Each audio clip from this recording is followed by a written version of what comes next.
Usai tidak lagi menjadi kader PDI Perjuangan, Presiden ke-7 RI Joko Widodo belum memutuskan untuk bergabung ke partai politik lain. Namun sejumlah partai menyatakan terbuka jika Jokowi akan bergabung, termasuk Partai Golkar.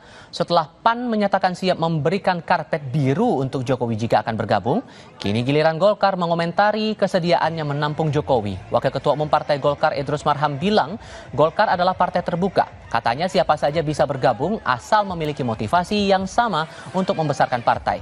Idrus memastikan belum ada pembicaraan dengan Jokowi soal rencana bergabung dengan partai tersebut. Kita akan menyampaikan bahwa sikap karakter Golkar sebagai sebuah partai adalah terbuka. Golkar ini adalah partai rakyat, bukan milik keluarga, dan tidak ada pemegang saham terbesar. Dan kalau kita lihat dalam perspektif dunia usaha, ini adalah go public. Siapa saja mau masuk silakan.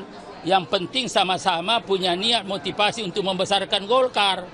Itu aja, tidak ada masalah.